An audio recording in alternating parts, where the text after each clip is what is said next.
You know what kills me? Sitting here looking at a desk calendar on a Friday in early January of 2026, with people calling all week asking the exact same question. What is really changing with the Social Security check this month? Here is the deal. There are genuine changes happening right now that affect 75 million Americans receiving Social Security, and the mechanics are rarely broken down in plain English. So let us do that right now.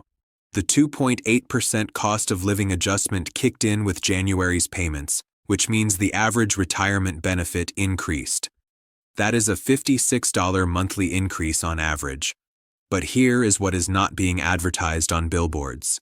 If you are enrolled in Medicare, those Part B premiums rose by about 10%, which means a big chunk of that cost of living raise just got swallowed by healthcare costs.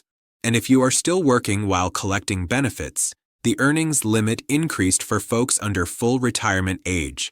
They will withhold $1 in benefits for every $2 earned above that threshold. This is not theory. This is money coming out of your mailbox, or not coming in, starting right now. It is crucial to walk through exactly what these rule changes mean for your wallet, and, more importantly, what you need to do about it. Listen, there is something most people miss when they look at these Social Security changes. Everyone celebrates this cost of living adjustment like a Christmas bonus, but that is not what is really happening with your money. After decades of observing this, the same mistakes are made over and over because the fine print is misunderstood. Breaking this down in a way that makes sense is vital because your retirement security depends on getting it right. When the Social Security Administration calculated this increase, they looked at a specific consumer price index from the third quarter of last year to the third quarter of this year. That is how they arrived at the number. But here is the problem with that methodology, and nobody wants to talk about it. The things you are actually spending money on in retirement are increasing faster than what the government measures. Housing costs, medical care, prescription drugs, the stuff that actually matters on a fixed income, are climbing. The government says inflation is moderating. Maybe gas prices dipped a little, but when was the last time you looked at your property tax bill or priced a specialist visit or medication at the pharmacy? Those numbers tell a completely different story. Now, here is where it gets even more frustrating, and this is what nobody wants you to focus on.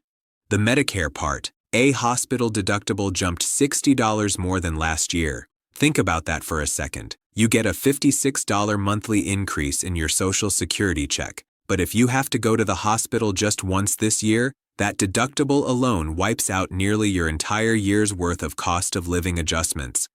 One hospital stay and you are in the hole. That is not security. That is treading water while someone throws anchors at you. Let us talk about the earnings limit situation, because this trips up so many people trying to do the right thing.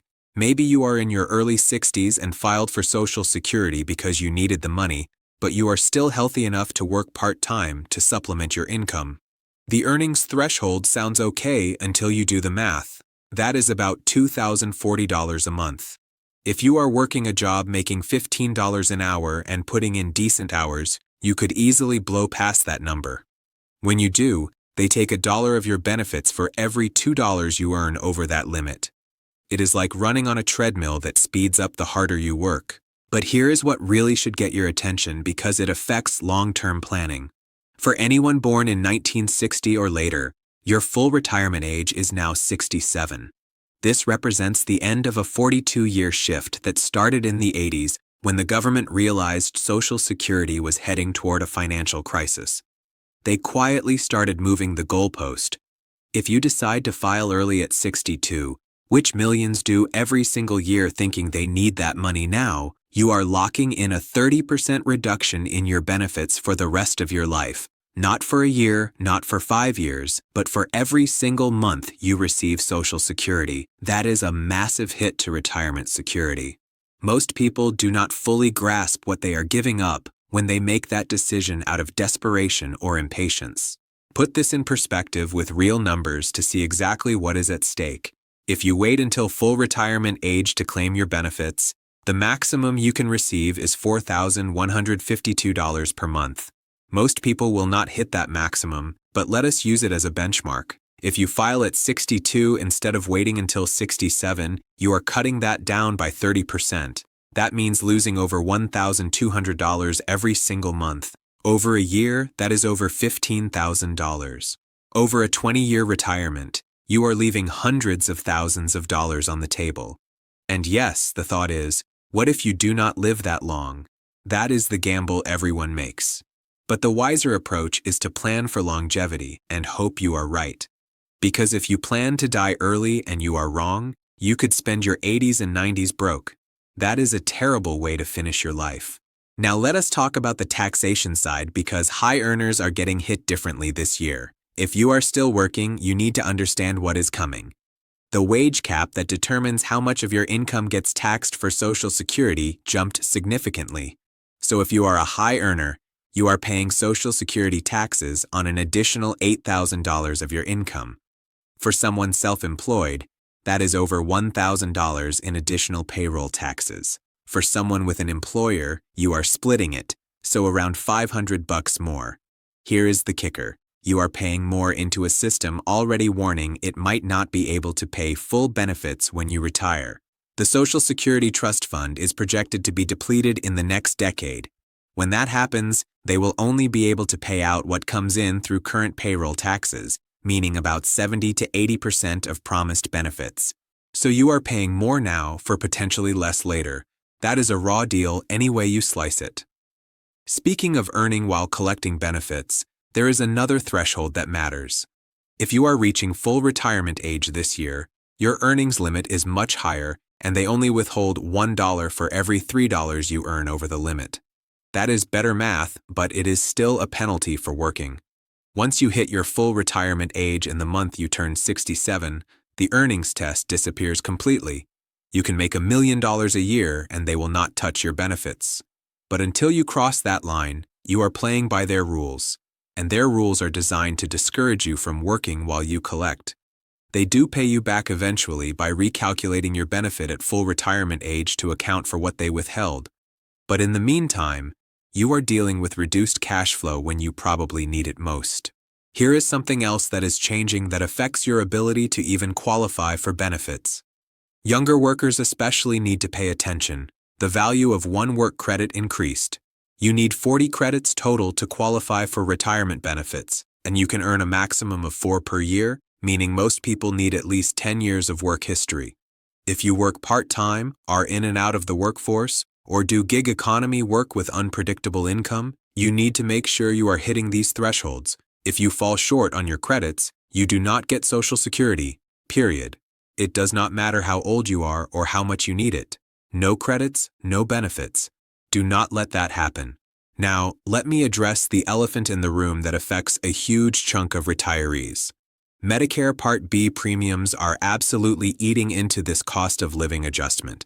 The standard monthly Part B premium increased from last year. For most people, that premium gets deducted automatically from their Social Security check. So let us do the math.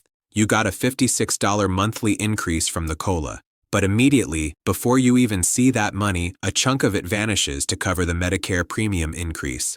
That leaves you with less than $40. And that is assuming you are paying the standard premium. If your income is above certain thresholds, you are paying income-related adjustments that can push your Part B premium much higher. Think about that. Some retirees are paying over $600 a month just for Medicare Part B. And that is before Part D prescription drug coverage or supplemental insurance. What really bothers me is the timing. The government announces this cost of living adjustment in October, and everybody celebrates, but they do not tell you until later what Medicare premiums will do. It is like giving someone a raise with one hand and picking their pocket with the other. Most people do not connect the dots until they see their first Social Security deposit and wonder why it is barely any higher. This is why you cannot rely solely on Social Security for your retirement. It was never designed to be your only source of income. It was designed to be a supplement, a foundation. Somewhere along the way, people started treating it like a pension. It is not. It does not provide enough income for most people to maintain their standard of living, especially when healthcare costs keep climbing at rates far exceeding any cost of living adjustment. Let us talk about what you should actually be doing with this information instead of just complaining. If you have not claimed Social Security yet and are figuring out when to file, you need to run the numbers for your specific situation. Every month you delay past full retirement age increases your benefit, adding up to 8% per year. You can delay all the way until age 70. If you max out that delay, your benefit could be 24% higher than if you filed at full retirement age. That is a massive difference in monthly income. Over a 20 or 30-year retirement, that is hundreds of thousands of dollars in additional lifetime benefits. But here is the catch: you have to be able to afford to wait. If you do not have other savings or income sources to live on, you cannot just delay Social Security and hope for the best. This is where having a real, written retirement plan becomes absolutely critical. You need to know how much money you need every month to cover your bills. You need to know your income sources, Social Security, a pension if you have one, withdrawals from retirement accounts, maybe part-time work. You must understand your healthcare costs because that will be one of your biggest expenses. The Part B deductible also increased.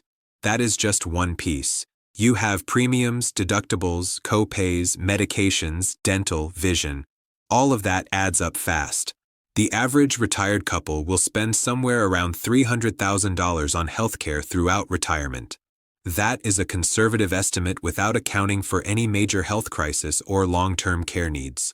While we are on the subject of working in retirement, because many are either doing it or considering it, understand the rules are reasonable once you know them.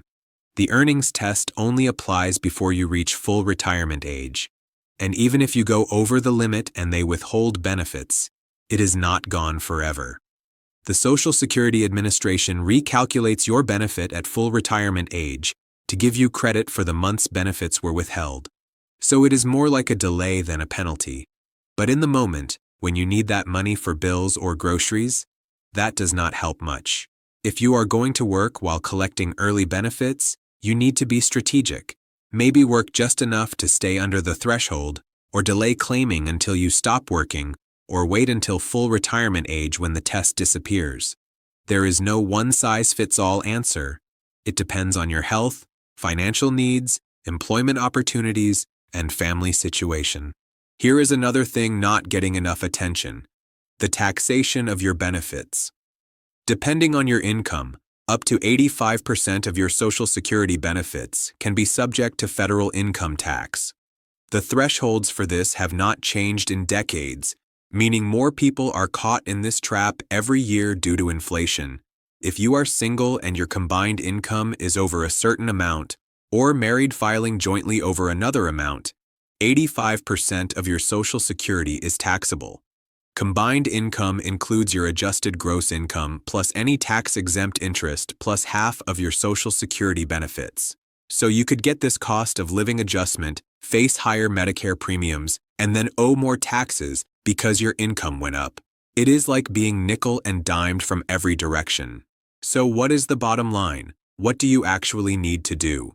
First, if you are already collecting Social Security, check your deposit amount and make sure the increase actually showed up. Mistakes happen. Second, if you are on Medicare, understand exactly what your premiums will be and how they affect your net benefit. Third, if you are working while collecting benefits, know your earnings limit and plan accordingly to avoid a nasty surprise when they withhold benefits. Fourth, if you have not claimed yet, take time to think through your claiming strategy. Do not just file at 62 because you are scared or your neighbor did. Run the actual numbers for your situation. Consider your health and life expectancy. Think about your spouse's situation if you are married and make an informed decision. Fifth, for crying out loud, do not count on Social Security to be your entire retirement plan. It is not enough. It was never meant to be enough. With all these changes and the long-term funding issues, you need other sources of retirement income. That means building retirement savings, staying out of debt, living below your means to save money, and being intentional about your future instead of just hoping it works out. The reality is, Social Security is changing, healthcare costs are rising, and the retirement landscape is more complicated than ever. But here is the good news. If you understand the rules, plan ahead, and are willing to make sacrifices now to set yourself up for later, you can absolutely have a secure retirement. It will not happen by accident. It will happen because you took control of your financial future and made intentional decisions based on facts instead of fear or wishful thinking. These rule changes that took effect are not just bureaucratic adjustments. They are real money coming in or going out of your pocket, and you need to treat them that way. Take this information, sit down with your spouse or a trusted financial advisor, look at your actual situation, and make a plan. Hope is not a strategy. When it comes to your retirement security, you cannot afford to just wing it and see what happens.